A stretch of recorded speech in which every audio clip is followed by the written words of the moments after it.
Okay, now that my camera has managed to turn off multiple times, I'm hoping that this time I can record this without having to restart over and over again. Hi, I am back with my vlog. You can say this is a vlog. Basically, the next week I'm going to be doing this thing called a booktube-a-thon, which is basically a reading marathon where you just read for a whole week straight, whatever you want. There are challenges that go with it, and I will link those down below, along with the YouTube channel that follows and hosts this. Anyways, I'm not really part of the so booktube community, but I do enjoy reading, and I thought this would be interesting for you guys to see and for me to see in the future what I was reading in the year 2017. So without further ado, here is my book list. The first book, which follows with the challenge reading a hype book, is A Court of Thorns and not A Court of Thorns and Roses, A Court of Wings and Ruins by Sarah J. Maas, and this is part of the Court of Thorns and Roses trilogy. It follows this girl named Feyre and her journey to becoming something that she wasn't really expecting between her mortal lands and fairylands, or feyland. And she just goes through a series of trials, and she kind of becomes the head of what is a revolution against the King of Hybern. Spoilery, but yes, just go through that, and there are a lot of twists and turns, lots of emotions.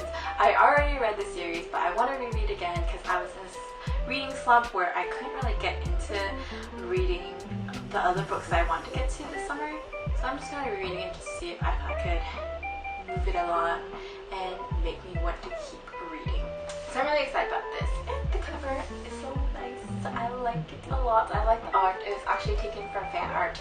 The next book, which I have been trying to read since the LA trip that nobody knows about because I have not uploaded a vlog. But yes, I went to SoCal, and after reading A Court of Wings and Ruins and crying my eyeballs out, I started to get into A Tale of Two Cities by Charles Dickens.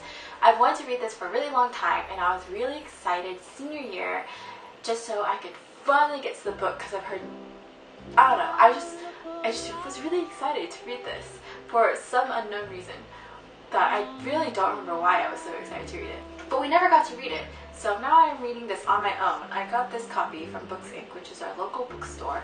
So far I am only 89 pages in, but I really like the writing. It's very intriguing, and I like the characters so far. Some of the characters are very questionable.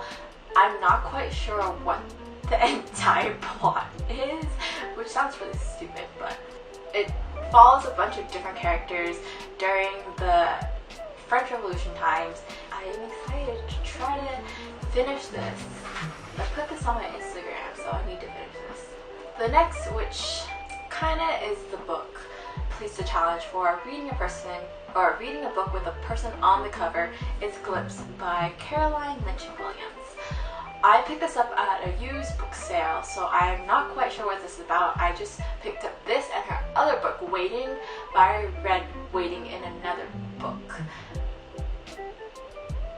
Book read-a-thon. But yeah, she highly emphasizes the importance of sisters.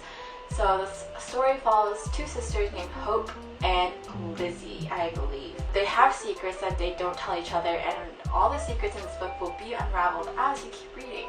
And this is a very short read. It's mostly in the forms of poetry. Not really poetry, I'm not really sure. I guess this is poetry. It's separated into stanzas, but there's not really much of a pattern to how it's separated. It just is. Some of the chapters do have patterns, but others are very random. And this is also the book that I would be reading to complete the challenge, reading a book outdoors. Completely outdoors. I'm excited to read this because I just love reading poetry outside. The next book that I will also be rereading, because I never finished it, I think I was about 42 pages in, or 42 pages away from finishing, and I just completely stopped because I lost interest. But I want to get into it because I really do like the story. Illustrations in the books are so beautiful, and that is Why We Broke Up by Daniel Handler, and the art is by Myra Coleman. I completely butchered that. kind of self-explanatory. It's just a series of notes and little trinkets that this girl puts into this box to give to her ex, and it's just explaining why she broke up or why they broke up. It's very interesting the way she puts it because each little trinket has a story to go along with it.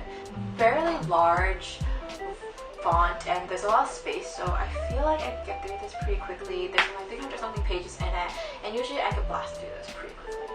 The next book that I got throughout the year is The Graces by Laura Eve. Yikes.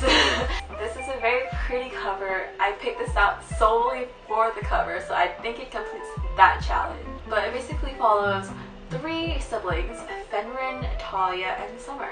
I'm not really sure what it's about. It is fantasy, but other than that, I'm not sure.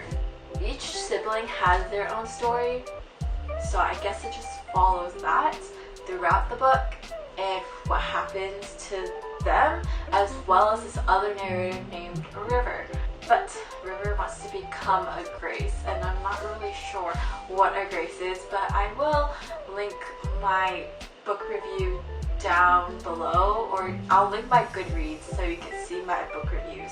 I don't have many up, but I should really start, just because I do like ranting and just kind of critiquing the books that I've read.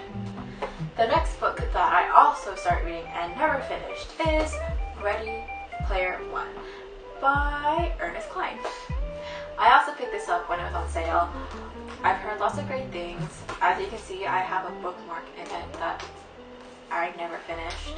This isn't even where I'm at. I think I got like 20 pages in, lost interest, and then didn't read for the rest of the summer. I think like 2 summers ago. Yes, it is a dystopian novel set in the year 2044. And it's, if you've ever seen the anime Sword Art Online, I think it's kind of like that. He's kind of set in this gaming world. Yeah, in a virtual utopia known as Oasis, Wade devoted his life to studying the puzzles hidden within the world's digital confines. Puzzles that are based on the creator's obsession with the pop culture of decades past and the promised massive power and fortune to whoever can unlock them. But when Wade stumbles upon the first clue, he finds himself beset by players willing to kill to take this ultimate prize. It's very disturbing, and just to think about a world that's like this, but it's also very intriguing because that's kind of how our world's kind of going into with virtual reality and all of that. The next book I am going to be reading and also have not completed, I was very close to finishing it, but I never did, is Fahrenheit 451 by Ray Bradbury. This was very good, and I really liked it. It's a very easy read, but there's a lot of symbolism in it. It's for book lovers. It's a tragedy to read what is happening to books inside the story, and I don't know, I just found the whole idea of it just mind-boggling. It's a dystopian novel where this narrator and just everyone in the world, they don't read books anymore, or they just ban books, and all books that they find, they burn it.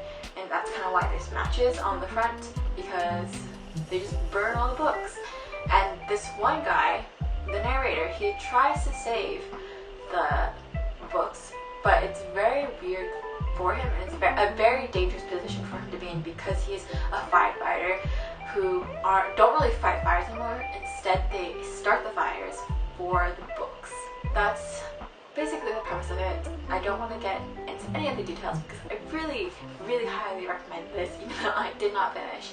With this book, this completes the 7th book for the last challenge, which is to read 7 books, and hopefully I could read all of these because they are very long books and I don't have a lot of graphic novels to kind of break it up and make it more interesting, so that's why I included young adult novels, because they are easier to read than, let's say, like Fahrenheit 451 or Tale of Two Cities.